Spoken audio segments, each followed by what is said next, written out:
Hi everyone, today's video is all about making indices to transfer wax ups into patient's mouth. These are two wax ups that I have got done from my lab in centric relation for a patient who is undergoing full mouth reconstruction. I will be making index on these wax ups so that I can transfer the wax ups to the patient's mouth. You do wax up transfers to do test drives to show the patient how the final result will look in shape and size, or to do guided preparations, or for the sake of temporization while we are doing full mouth reconstruction cases. So let's get started. Now, remember, when you're sending your impressions for pouring the cast and getting wax ups, you should take impression of a little tissue area beyond the tooth, because the original size of the teeth will be very small.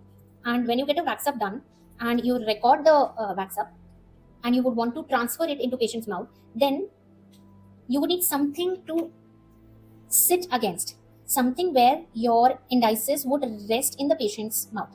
So that would be the soft tissue of the patient that you would record in the primary impression. So whenever you are taking impression to pour cast, to get wax ups done for your full mouth reconstructions, record some part of tissues and cover those in your indices, so that when you put those index in the patient's mouth, the index can seat and stop on these tissues and not distort, so that the wax can be transferred accurately.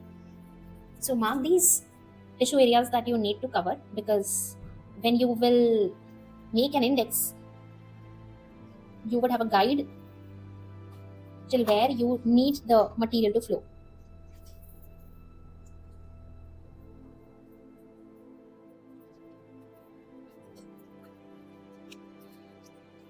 So here we have marked the area till where we have to make our indices. Okay. Use addition silicones to make your indices. They will be better in transferring these wax ups into patient's mouth, because they would reproduce the anatomy exactly. Enough of material. Here I am taking 2 scoops of flaxseed each to make the body, and we will need the flowable also. So flow this material while your assistant mixes the heavy body.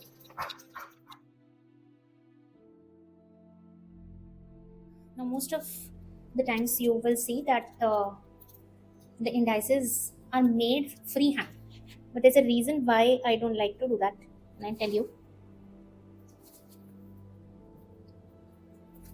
That's because when you're using a tray to make the index will be almost of a uniform thickness everywhere.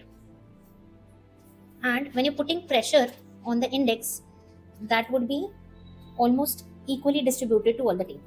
But if you make the indices freehand, then they might be thicker in one area or thin in another area.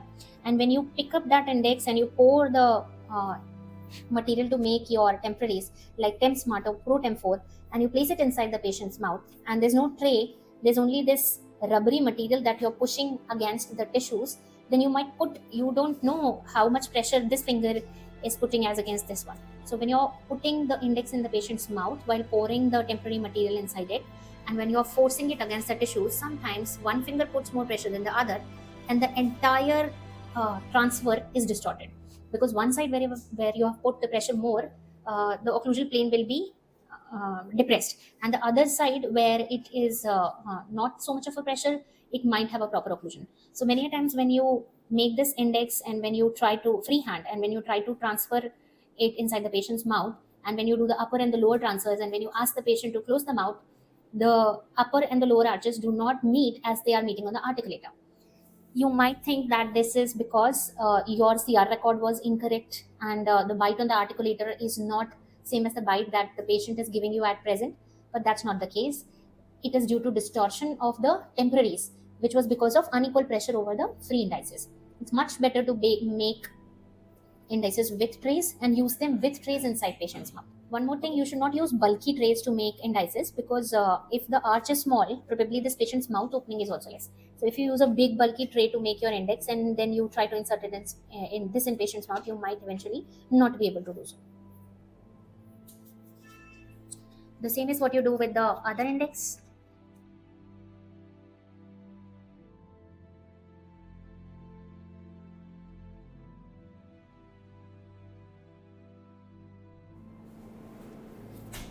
Now this has been around 10 minutes and this is set. Now we'll carefully remove the index.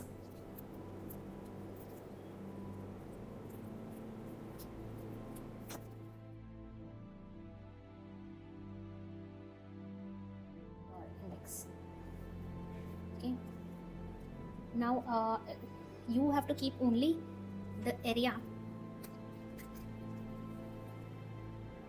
that you will use to put this index inside the patient's mouth, and the rest of it, if you want, you can trim away. So this is all the tissue area which is going to have grip on the oral tissues, and the rest of the area might pose an interference to you, so you might want to trim it out.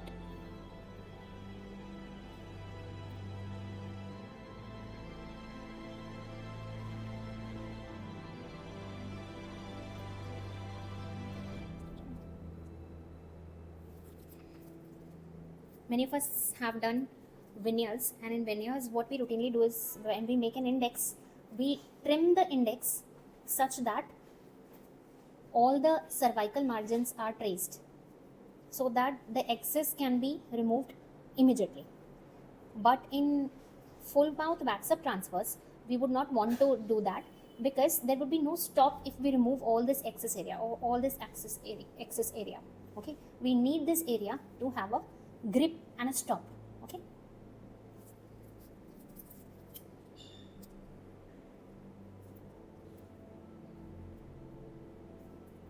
so anything that is above the level of tissue will pose a hindrance, like this area. So you would want to remove this area. Okay, this shallow area will not harm you as much.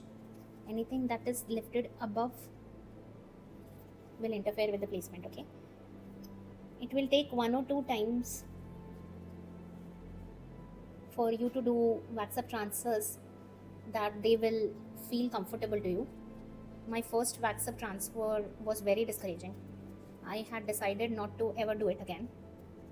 But trust me, after 4 or 5 wax up transfers, I find this as the most accurate way to reproduce anatomy of finals in centric relation, and then to do guided preps and to place temporaries. It becomes very easy for you to carry out the entire workflow if you do a wax up transfer in a patient. Okay, so this is how it looks, and it looks good. All the margins are reproduced and everything looks sound. Okay, and we'll use this in transferring temporaries in the patient's mouth. Okay, the same way we will do for the lowers.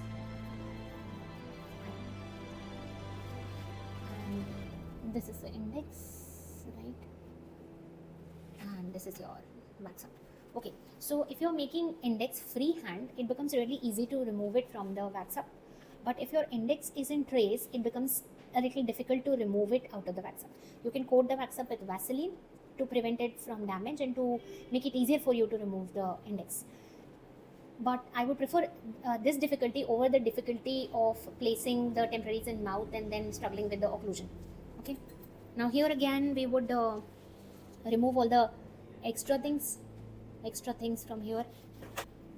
Anything that does not look like oral tissue to you, you have to remove, because that will prevent the seating of this index inside the patient's mouth.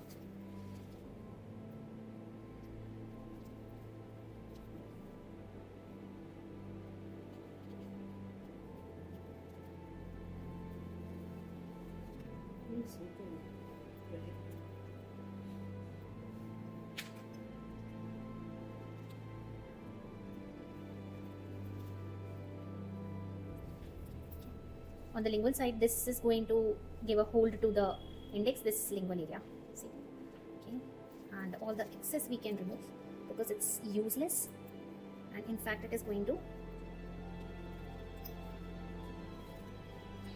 trouble us while we are placing the index in the patient's mouth. Okay. Remember, we don't have to develop a scalloping. If we develop a scalloping around the index and we try to place it inside the patient's mouth, it's free. There is no stop absolutely whatsoever, and then you will not be able to do your transfers. We'll first try it in patient's mouth for insertion, placement and stability, and then you can pour material here and transfer it in the patient's mouth. Now the materials that I prefer are TempSmart from GC. That's the best material, and the second after that is ProTemp 4, which I prefer only when TempSmart is not available as it is nowadays.